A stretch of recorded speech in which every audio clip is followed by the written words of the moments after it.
everybody, and long time no see.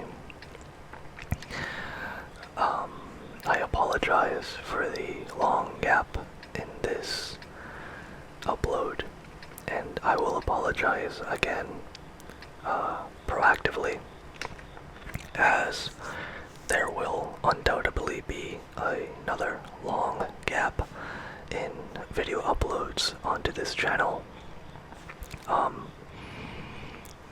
For those of you wondering exactly why there's been such a delay, me personally, a lot of these videos just really aren't up to the level of quality that I would like to deliver to you guys. And when I get the technical ability and equipment to deliver that, I will return to uploading regularly on this channel. In the meantime, I will be uploading elsewhere. I might make a community post once those videos get underway, and it will be mainly regular gaming content pertaining to World of Tanks. But before I get that kicked off, I felt like making this video. It's literally 12:16 in the morning, and I just kind of got the urge to make a video really badly, and here we are. In this replay, and it's going to be a full replay analysis, as much as I can provide to you guys anyway with my fairly limited game knowledge. It's going to be a full replay analysis of this fairly interesting game that I had on Abby, and I'll be walking you guys through my thought process and reasoning for doing the things I did in the game, and hopefully it will allow anybody watching to hopefully improve their play and not make the same mistakes I did in this match.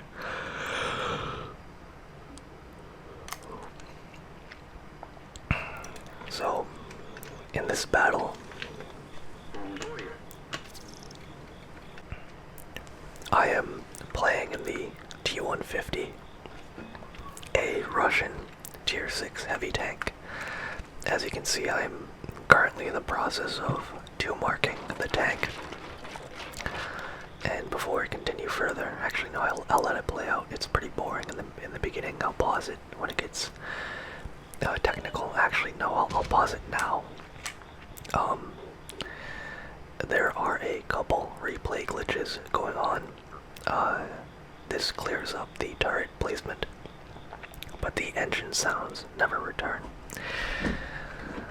But I'm in the process of 2-marking this tank, and it's it's an okay tank. I'm not gonna say it's great. It's not. The armor's mediocre. The gun handling is awful. But the saving grace of the tank is that it won't tell me the alpha damage. It gets like 300 alpha damage at Tier 6, which is a lot. It's a whole heck of a lot. As you can see, that's enough to pretty much 3-shot a T-150, an opposing Tier 6 heavy tank. If you high roll one of the damage rolls, it's enough to 2-shot almost all Tier 5 medium tanks. It's fairly slow, but that's alright. In a slower heavy tank, I typically take the long way up and around to try and play here against other heavy tanks on Abby on the 1-2 line. If I was in a faster heavy tank, like the M6 here, I would try to take up positions at the destroyed panzer tanks at D1 and try to go hull down and side scrape and get early shots, but since I'm at a T-150, I'm not doing that. It's a fairly slow tank, so I'm taking the long way to play at D2. And there you go, the turret snapped back around. But as you can see here, the team deployment is fairly suboptimal. We've lost the middle.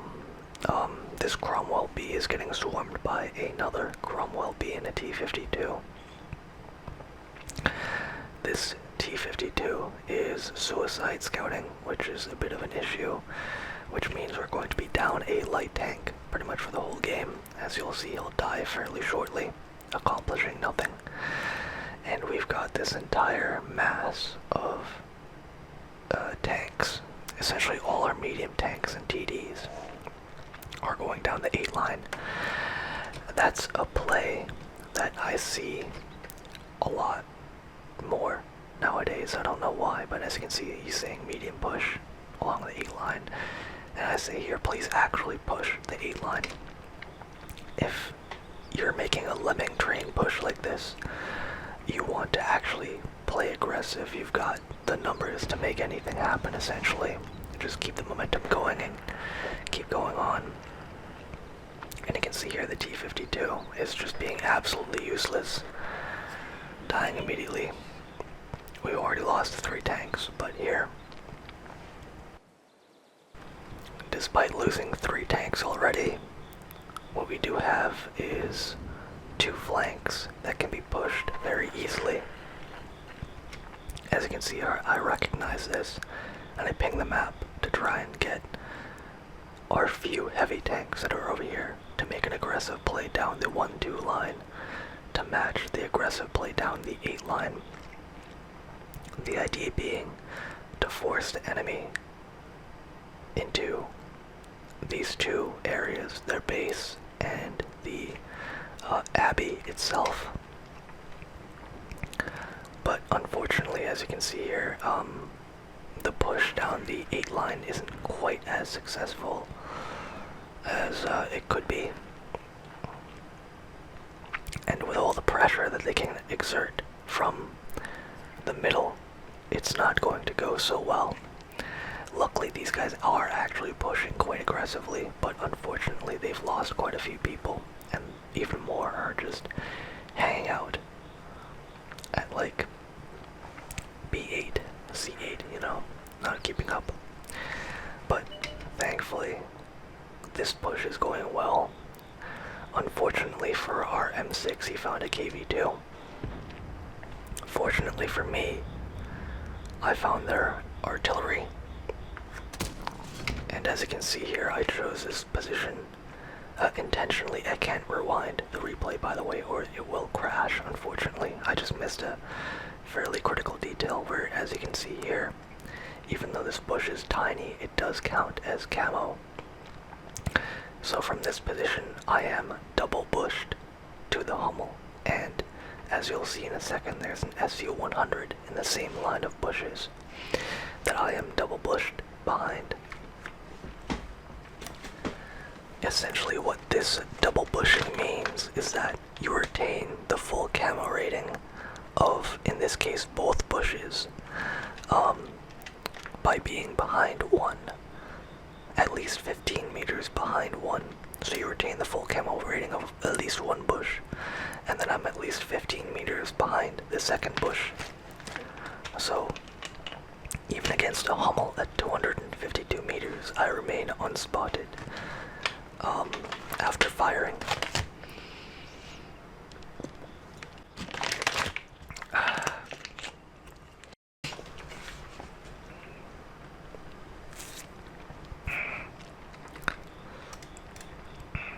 This double bush technique is what allows you to remain unspotted in a TD typically, or any tank really, when you can take advantage of this situation to remain completely unspotted after firing.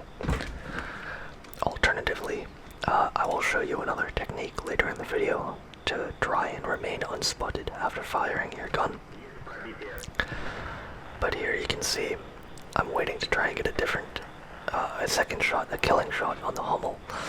But unfortunately for me, what he does, he cliff dives, he drives straight off the side and down into the dip. I still poke up a little bit because at this point, it's an M6 against a KV2. In all likelihoods, the M6 should push and win every time with DPS against a KV2, especially since the KV2 blew a shot against the M6. As you can see, he blew a shot, shaved off 200 health on M6. With a 90mm gun, the M6 should be able to easily get 2 or 3 shots on the KV2. What this tells me, by looking in hindsight, is that the M6 is not very good. Or he missed 2 shots in a very unlucky manner, or got unlucky with the bounces on the turret of the KV2. And here you can see, I spot the SE-100, and he spots me because now I only have that 1 bush of cover, as opposed to the 2 bushes of cover, or 3 bushes in some circumstances. I rushed the shot on the SE-100 in this case. Not even rush it, it was mostly aimed. And with the standard pen, it's like an auto pen on the front of an SE-100 for the most part, so I decided to risk the shot because he aims on me, and at this point, it's still fairly early in the battle, and I want to try and conserve my hit points for plays later, because pretty early on I saw the Cromwell push the base very aggressively. And I'm keeping that in the back of my mind because I know I'll have to come back at some point and defend the base. It's a matter of when, not if. So at this point, I want to make sure I've got health to trade on that engagement against a Cromwell, because with a T-150 against a Cromwell, you will have to trade your health away in that. 9 out of 10 circumstances when you're fighting a Cromwell on a heavy tank at tier 6. So I back off on the SE-100. Luckily for me, the SE-100 is quite bad. I go for a blind shot against him because I didn't want to waste any time. Because now I see the T-52, the Hummel, and the KV2 are pressing the M6. And at this point, I still think there might be a chance of saving him, and luckily the VK3601H has the same idea. So we both go down to make a play on the KV2 and friends. Unfortunately, the 8-line push has completely failed. Unluckily for everybody involved, both of their heavy tanks, the VK3001P and the now dead heavy tank number 6, actually went to the 8-line to defend, instead of coming to the 1-2 line, which heavy tanks normally do. This is a very unlucky shot here. Complete miss. As you can see, I'm not very happy with that. And I take 200 damage from the KV2 in return for that, which is quite lucky because he could theoretically load gold AP rounds. And then pen me for 710 alpha. Although quite unluckily, he kills my gunner. I took that dodgy shot there for the outside chance that I kill the KV2, even though it was completely unaimed. Because I know that he just fired, I can get at least 2 shots in before he reloads. Very least 2 shots. Now this artillery stun nearly killed me because stun affects your reload, and now I was worried about him reloading before I got my 3rd shot off, essentially, 2nd or 3rd shot off in between his reloads. Luckily, he actually tried to aim at me, and I think that delayed him just enough for me to get the kill on him. Now at this point, I am going to try and chase down the Hummel and the T-52 and see what I can see. But I'm also keeping this Cromwell in the back of my mind.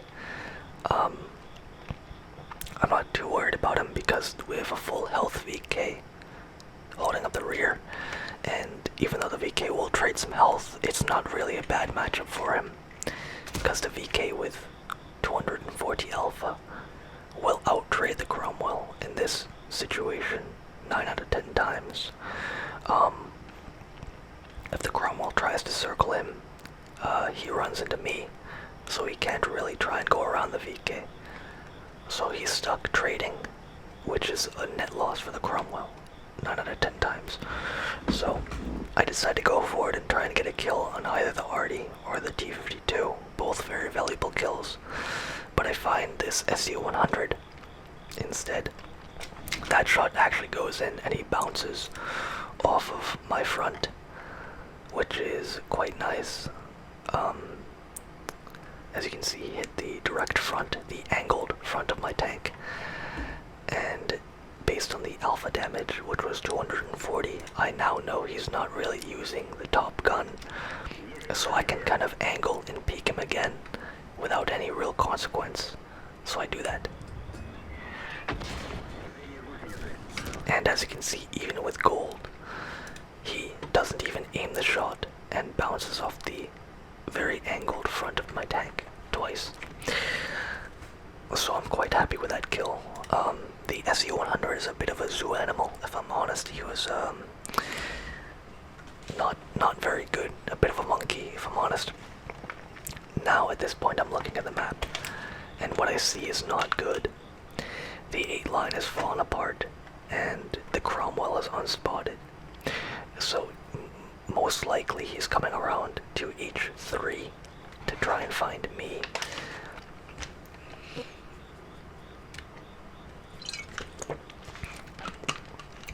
Or he simply retreated to F3. H3 to receive support from artillery and any TDs or tanks still in the base to support him against a VK. Seeing this and seeing how the VK is trying to push the Cromwell, I decide to try and assist him. Because if there are tanks still here, right, and I know the RD is still over there, they will have to split their fire between me and him. And typically in pubs, you can't expect teammates to focus too well, if at all. Now, the reason I actually use my repair kit on the track and observation device is because at this point I recognize there's only 4 of us left. And looking at the situation on the map, they're going to push into A8 and then into base. And best case scenario, I come around, kill the Cromwell, maybe the T-52, and then we have to push back, me and the VK ideally, to B2 and defend the base. And I'll need what little view range I have to at least try and spot enemies in the base. So I repair that. And you can see me pinging, trying to get the VK to retreat. But unfortunately he makes a bit of a misplay, pushing all the way up to here, which is completely open to their base. So any medium tanks or artillery supporting that Cromwell, who is spotting the VK, have free shots into him. Honestly, I would have let the Cromwell go and just pushed back to base and dealt with him if he tried to get back. And right here, this is the shot that loses the game right here. This is the game-losing shot right now. This is very important. I don't really have any time pressure on me, but I am slightly panicking because I see the VK is in trouble and I really want, and I know this Cromwell is an extremely valuable kill right now, because if I leave him alive, he will essentially foul up all our plans later on to defend the base. He will harass us from the rear the whole time, and if one of us peeks up at A4 or whatever and the other one stays behind at B3, he will just come behind and kill the other one and then have free shots on A4. So I know for a fact right now this is an extremely valuable kill. I am nervous and I rush the shot, and it misses by fucking millimeters, man. It misses by barely an inch. And I knew right then and there I lost the game.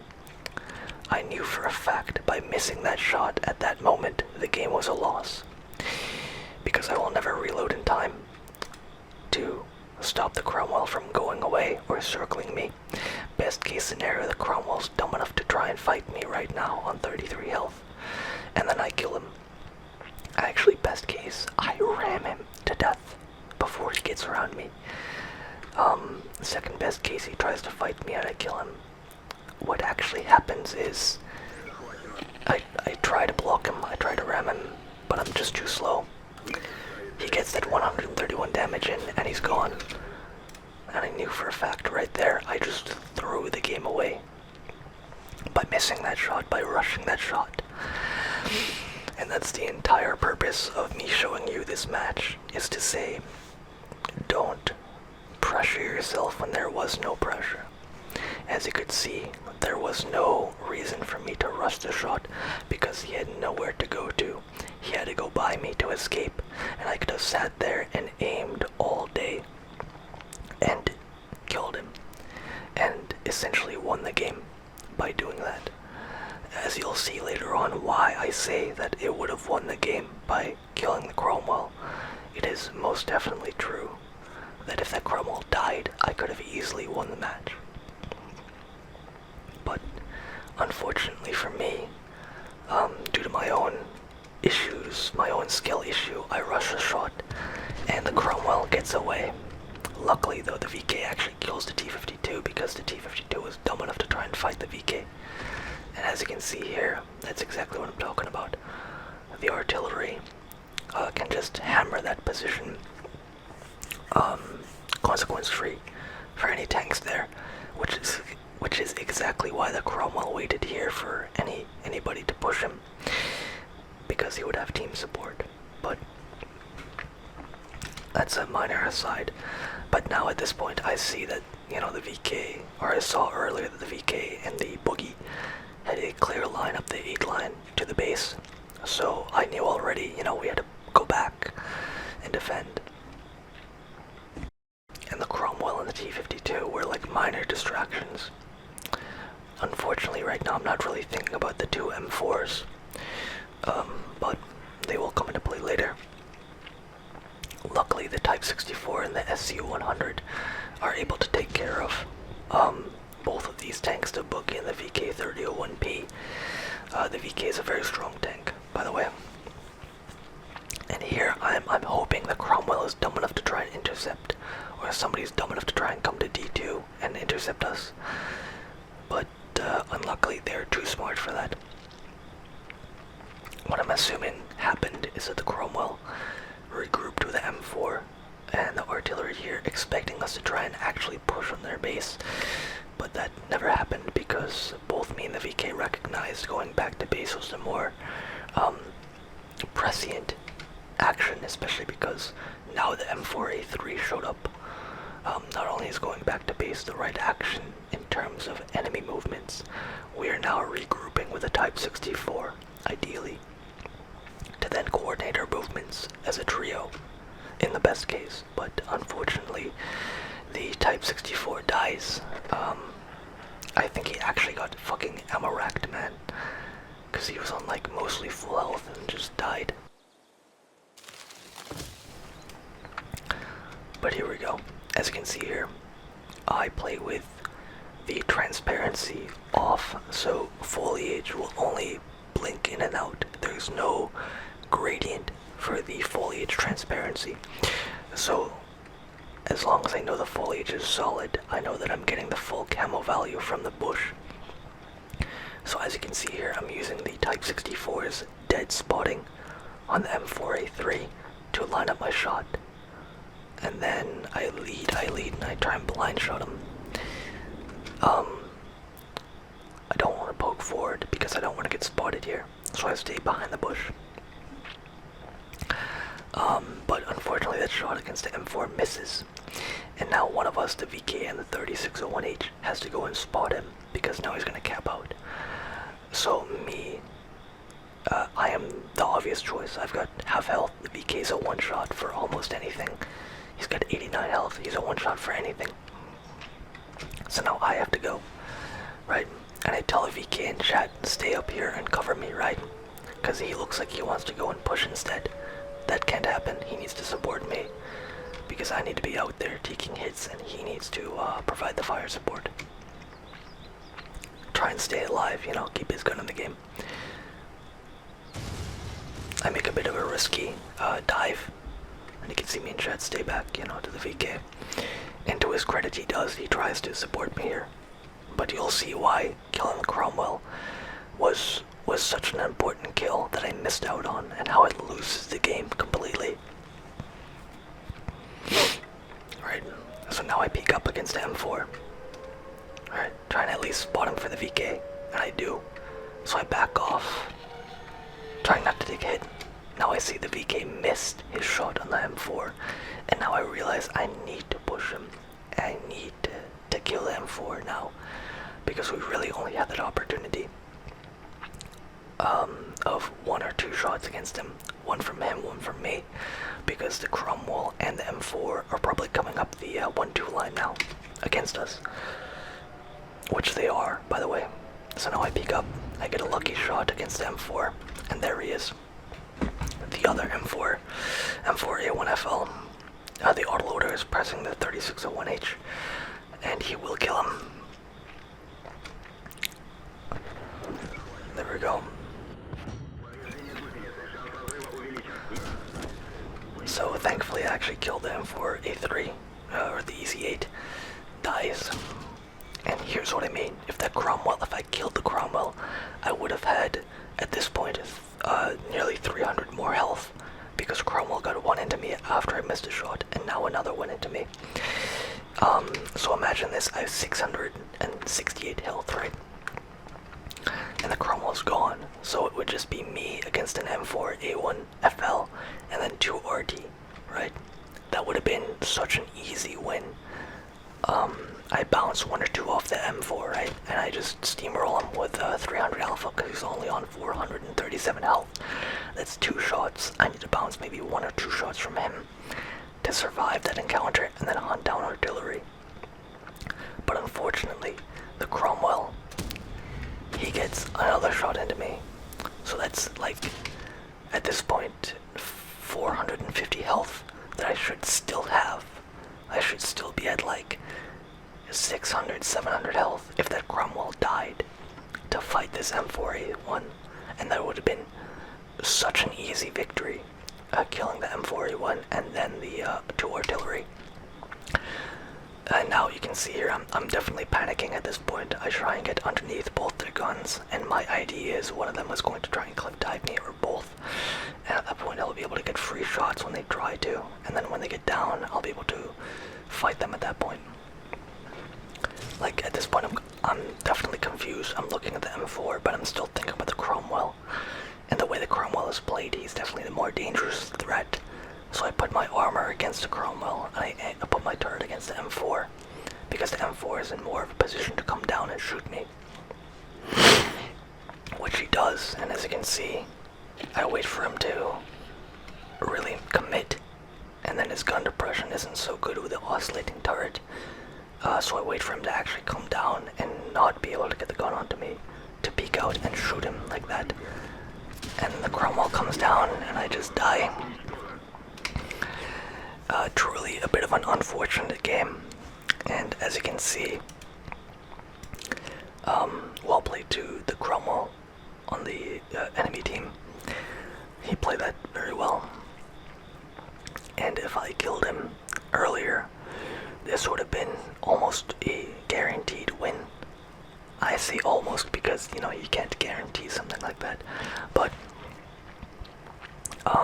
that shows you just how important missing or making one shot can be, especially if that shot is a kill on an enemy tank.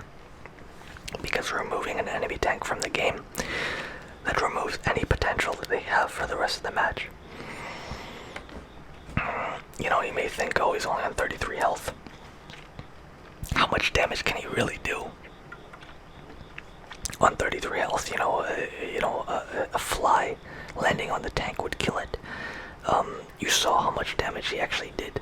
He did nearly 500, 600 damage to me, right? After I missed a shot. And ultimately, having to divide my attention between the M4 and the Cromwell killed me and prevented me from easily winning a matchup against an M4A1 and 2 artillery. If I actually realized that I had time to aim against the Cromwell and secure the kill, or if RNG took the shell into him, the match would have been almost guaranteed a victory.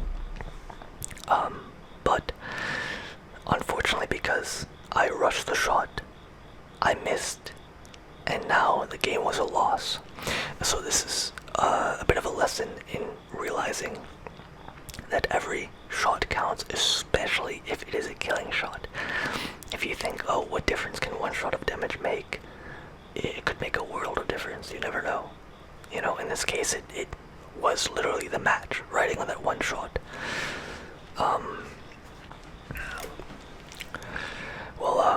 That's pretty much everything I wanted to talk about.